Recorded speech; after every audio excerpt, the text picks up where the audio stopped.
back to our channel. So today we'll be reading Disney and Pixar's Brave.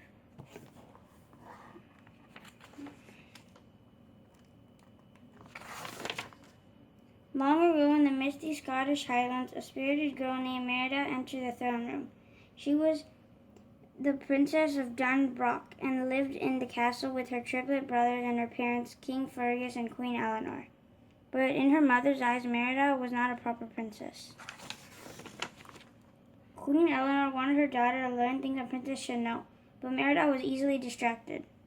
The princess was far happier in the forest on her horse Angus, shooting arrows that always hit their target. One night a letter arrived at the queen's invitation.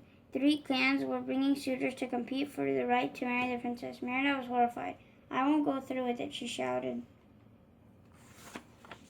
Later, Eleanor tried to explain that the marriage would keep the peace among the clans.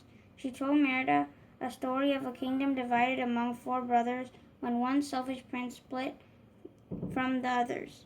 The kingdom fell into ruin. Merida didn't care about made-up old stories. "Legends are lessons," the queen warned. "They ring with truths." Soon the clan arrived. The firstborn of each clan would compete for the hand of the princess. It was Merida's duty to choose the game. "I choose archery," she announced. The 3 contestants tried their luck. The first 2 missed the bullseye, but the 3rd contestant hit it perfectly. Then a 4th contestant appeared. "I am Merida, firstborn descendant of Clan Dunbroch," declared the princess, "and I'll be shooting from my own hand." Thwomp, thwomp, thwomp. Merida hit all the 3 bullseyes, splitting the last arrow into 2. Queen Eleanor was furious, worried that Merida's actions would destroy the peace among the clans. The queen dragged her daughter inside. "Merida, you're a princess, and I expect you to act like one," shouted Queen Eleanor. But Merida was angry too. "She didn't want to get married. You're a beast," Merida shouted back. "I'll never be like you." Then the princess slashed the family tapestry, splitting the images of herself and her mother. Sobbing, Merida ran out of the castle and galloped away on Angus. Deep in the forest, she spotted blue lights that contained tiny figures, wisps. The princess followed the magical creatures to a small cottage. It was the cottage of a witch. Merida asked for a spell. "If I could change my mom, then my life would be better." The witch held up a ring that a prince had once swapped with her in exchange for a spell to give him the strength of 10 men. "He was forever changed," the witch warned Merida. That was exactly what Merida wanted. So the witch put a little bit of this and a dash of that into a cauldron and made a cake. By the time Merida returned, her father was entertaining the clans inside the castle, in the kitchen. Merida convinced her mother to try a bite of the spell cake. Afterward, Eleanor felt dizzy, so Merida helped her mother upstairs. The princess wondered if the spell was working. The spell worked, but not in the way Merida expected. She thought her mother was still inside. Outside, she was a giant bear. Merida had to help the queen escape, because King Fergus hated bears. Having lost his leg to the demon bear Mordu, with her brother's help, Merida sneaked the queen out through the kitchen. "Help yourself to anything you want as a reward," she called to the triplets. The queen and the princess returned to the cottage, but the witch had left. Instead, Merida found a message: "Fate be changed, look inside, mend the bond torn by pride." The princess didn't know what it meant, but the message also said that she only needed until the second sunrise to change her mother back, or the spell would be permanent. That night they slept in the forest. In the morning, Merida showed the queen how to fish. For the first time in a long time, the 2 had fun together. Later they spotted the wisps. The creatures led them to ancient ruins, marked with the same symbol that had been on the ring that the witch had shown Merida. Merida bravely entered and found a tablet for the 4 princesses on the floor of the throne room. As the legend was that her mother had told her, one prince was split from the others, just like the tapestry. Merida whispered, remembering how she had separated herself from her mother when she slashed it. Perhaps if she mended the tapestry, the witch's spell would be broken.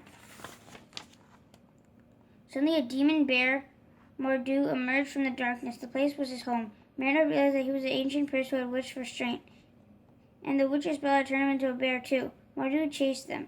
Merida and her mother just managed to escape. In order to mend the tapestry, Merida and Eleanor Bear had to sneak back into the castle. But when the clansmen saw Merida, they demanded an answer. Whom would she marry? Merida looked to her mother, who had managed to hide. Suddenly, Eleanor Bear motioned the words Merida should speak. They should all be free to follow their hearts, explained the brave princess, and find love in their own time, she added. The clans agreed.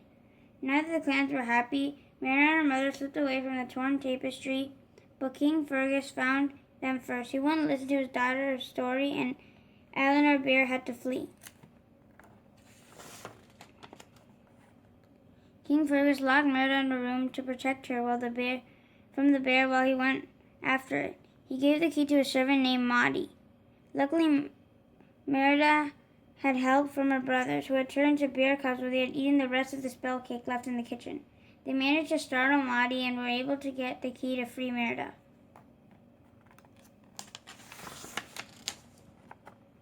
Her father and the clanmen chased Eleanor Bear into the forest.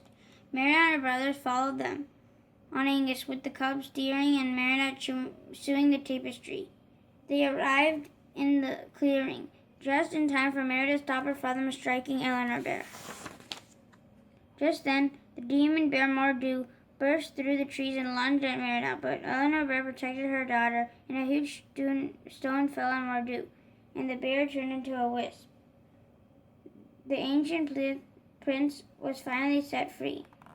Merida threw the mended tapestry over her mother, hoping to change her back, but nothing happened. Merida realized that her mother might be a mare forever. I want you back, Mommy, cried the princess. I love you. As the sun started to rise, Merida looked up and saw her mother.